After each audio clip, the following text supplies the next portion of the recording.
Imagine taking tens of thousands of chimpanzees and dropping them into a modern sports stadium. You can probably guess the result. Absolute pandemonium. It would be a chaotic frenzy of screeching, fighting, and total social collapse. Yet humans gather in these exact environments by the thousands every single week. We don't just survive the experience, we create highly organized, peaceful patterns and events that run with incredible precision. It is a common misconception that we achieve this because of a massive leap in individual intelligence. Physiologically, our brain structure hasn't seen significant growth in 30,000 years. One-on-one, your biological hardware is remarkably similar to that of a primate. Because individual human biology is unimpressive compared to the predators we once feared, our dominance originates from an invisible mechanism, a social glue that binds us together in numbers no other animal can match. In nature, primate groups stay stable through intimate one-on-one contact. They spend their days grooming and hugging to build the trust necessary to hunt or fight together. Our brains can only track roughly 150 relationships. Beyond this limit, intimately knowing everyone or gossiping effectively is impossible. Crossing this threshold without formal structure destabilizes the natural order. Unable to identify friends or rivals, the group inevitably fractures into smaller factions. This creates a paradox. If our biology limits us to groups of 150, we must have found a way to bypass our own DNA to build cities of millions and empires of billions. Roughly 70,000 years ago, Sapiens underwent the cognitive revolution, a fundamental shift in how our brains process and communicate information. All animals communicate about objective reality, like calling out a warning about a real lion. Some can even use deception, faking an alarm to steal food from a rival. But Sapiens developed the unique ability to speak about things that do not physically exist. We began to tell stories about guardian spirits and tribal myths, populating our world with entities we had never seen, touched, or smelt. Academics call this an imagined reality. Unlike a lie, which only works if one person is deceived, an imagined reality exerts tangible force in the world, specifically because a whole community believes the story is true.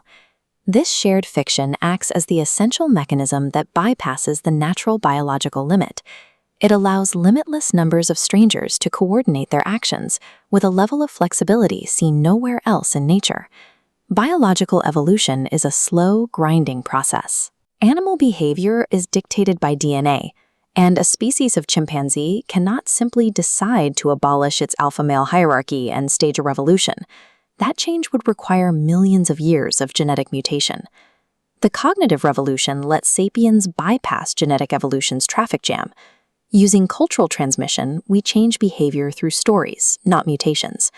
This means we can completely restructure society in a single generation, shifting from monarchy to republic overnight, while our DNA remains the same.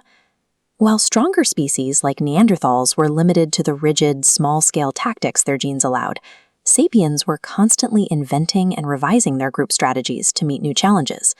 Storytelling is the ultimate evolutionary weapon. It allowed a physically weak ape to out-organize every other species and eventually conquer the globe. We often think of myths as something belonging to primitive tribes dancing around campfires.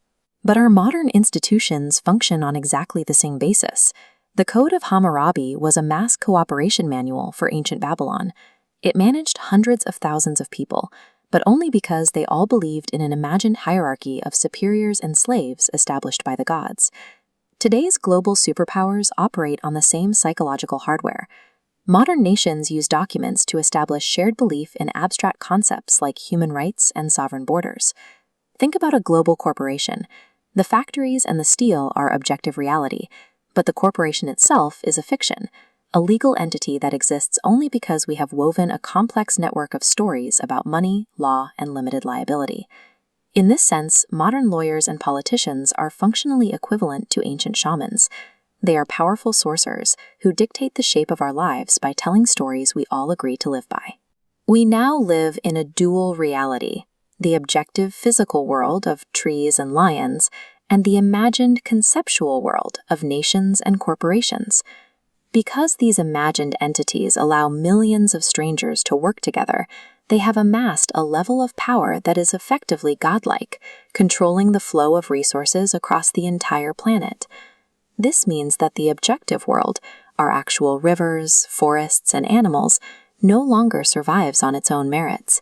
Instead, their existence depends on the grace of our imagined constructs.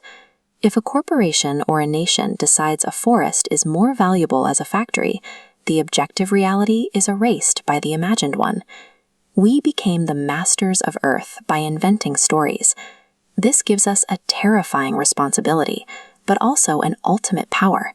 If we want to change the fate of our physical world, we have the ability to change the story.